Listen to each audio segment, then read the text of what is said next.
Judges chapter 15.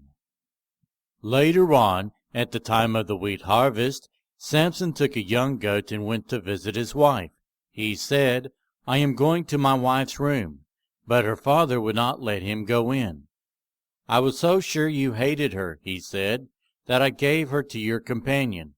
Isn't her younger sister more attractive? Take her instead." Samson said to them, "This time I have a right to get even with the Philistines. I will really harm them." So he went out and caught 300 foxes and tied them tail to tail in pairs. He then fastened a torch to every pair of tails, lit the torches, and let the foxes loose in the standing grain of the Philistines. He burned up the stalks and standing grain, together with the vineyards and olive groves. When the Philistines asked, "Who did this?"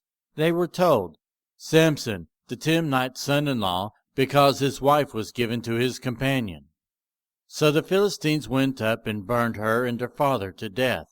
Samson said to them, "Since you have acted like this, I swear that I won't stop until I get my revenge on you." He attacked them viciously and slaughtered many of them. Then he went down and stayed in a cave in the rock of Etam. The Philistines went up and camped in Judah, spreading out near Lehi. The people of Judah asked, "Why have you come to fight us?" "We have come to take Samson prisoner," they answered, "to do to him as he did to us." Then 3,000 men from Judah went down to the cave in the rock of Etam and said to Samson, "Don't you realize that the Philistines are rulers over us? What have you done to us?" He answered, "I merely did to them what they did to me."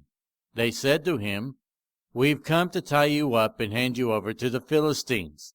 Samson said, "Swear to me that you won't kill me yourselves." "Agreed," they answered.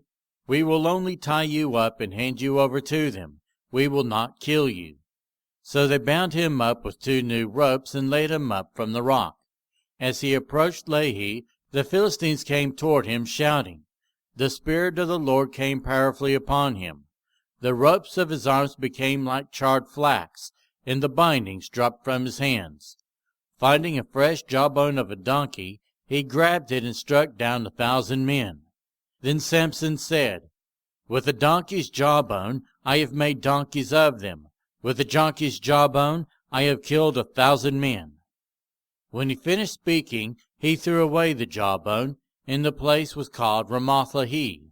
Because he was very thirsty, he cried out to the Lord, "You have given your servant this great victory. Must I now die of thirst and fall into the hands of the uncircumcised?" Then God opened up the hollow place in Lehi, and water came out of it. When Samson drank, his strength returned, and he revived.